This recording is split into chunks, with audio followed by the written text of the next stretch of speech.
guys, welcome to TriStar Dragon Fruit. It's been a while since I posted a new video and just want to post another one just to show you guys what I have been up to during this season. Those that are in the West Coast that are still growing dragon fruit outside or are bringing them into their house or putting them into the greenhouse just to protect them from the cold. So anytime you get a cold temperature that drops below 40 degrees, you want to make sure you protect them, either cover them, bring them in the greenhouse, or do something to it. Don't just let them sit out, or else it's gonna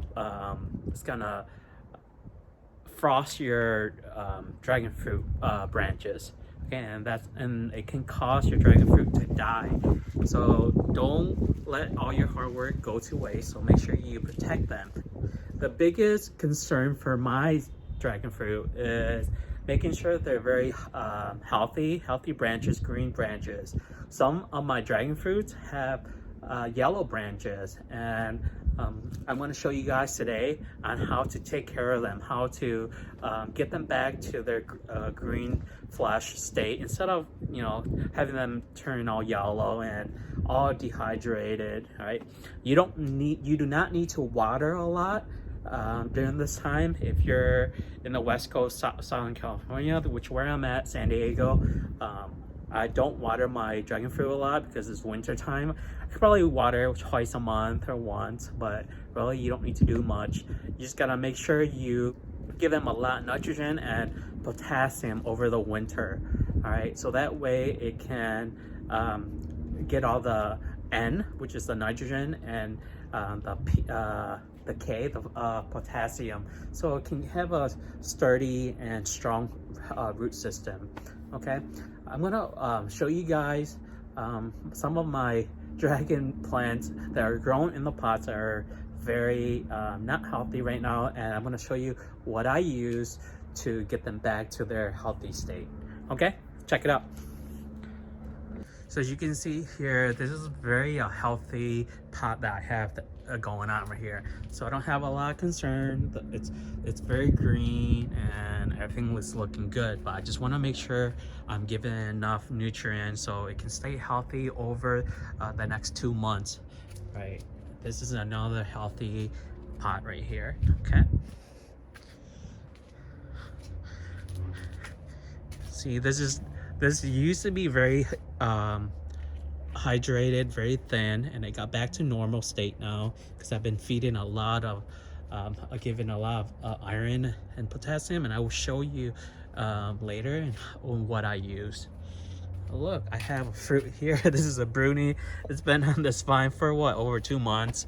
It's not getting a lot of sunlight, so it's just staying green, but hopefully it will fruit in a couple weeks. Right, some of my other exotic plants are still, you know, chilling. Some of these drop all their leaves over the winter, but yeah.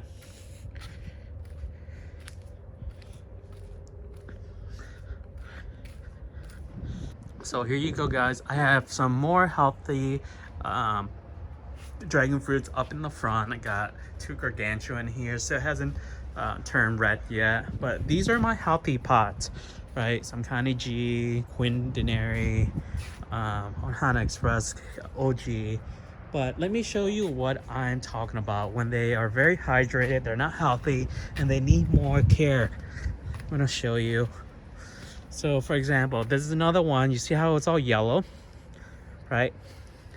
See how it's all yellow. See how this is copper russet, which is normal, part of a dragon fruit. This is Country Road, and how it's all very hydrated and very yellow up here. There's my physical graffiti right there, and there's, as you can see, some of them are not healthy, some of them are not green, just because there's a lot of lack of micros, nutrient that I need to put in there. Got a couple Orahona fruit, and I got a royal red fruit that I think it's gonna be ready soon. So yeah, so I'm gonna show you what I use to to feed my dragon fruit so it can get back to a normal state. Okay, here's the magic. This is what I use. So Epsom salt. Epsom salt works very well for any plants that turns yellow. So just read the directions behind this bag and it tells you how to apply it to your plant. I'm gonna be putting this in a 32 gallon. I'm gonna mix it with this guy right here. This is pretty cheap, iron and zinc. You know, it turns yellow plant branches to green branches. So this is what I'll be using. This is pretty simple, right? Just mix this and this together in the bucket, 5 gallon bucket or 10 gallon or 29 or 32 gallons. I'll be using, I have a lot of dragon plants, so I need to use a lot of this. So that's what I'll be using, and I will do another video within 1 or 2 months and show you the outcome of you using this. And make sure, right, to use nitrogen too if you haven't. It's in my previous video that I uploaded, and please check that out. Hey guys, so I have a 32 gallon right here. I'm only gonna use half of this, 15 gallons, and I'm gonna use, first of all, before I pour this in, I don't want to do that. I want to make sure I dissolve this. So I'm gonna go ahead and put, this bag says 1 tablespoon per gallon in a circle of tree drip line 3 times a year. So I'm gonna go ahead and just use 15 tablespoon and put it in here, and then I'm gonna put hot water in here so I can dissolve the salt, and then I'm gonna go ahead and dump it in here. Okay, so first of all, I'm not gonna use this yet. Go ahead, put it here. I'm gonna do 15 spoon of this.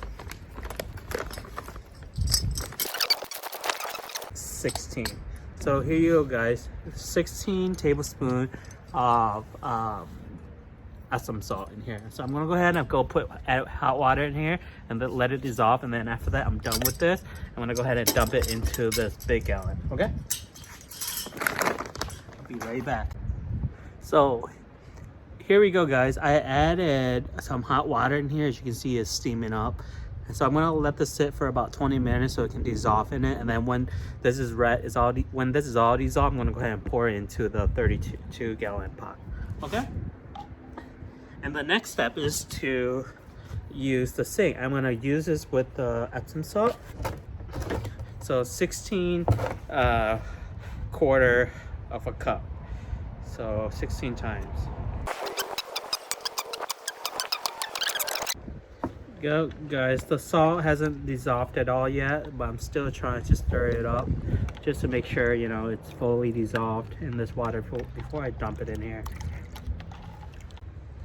Guys, so it looks like it dissolved everything in here already, so I'm gonna go ahead and pour this into here. Okay, with 16 gallon of water. There you go. So here you go. There's 16 gallon of water in this bucket, so I'm ready to give this good stuff to my plant. So I'm gonna go ahead and just do 1 scoop and then just pour it into here. You can see, just like that. Right, I'm gonna go ahead and pour it into this plant. Just 1 scoop. That's all I need to do, guys. Pretty simple, right? Not that hard. Hope you guys learned something from this video. Thanks for watching, guys.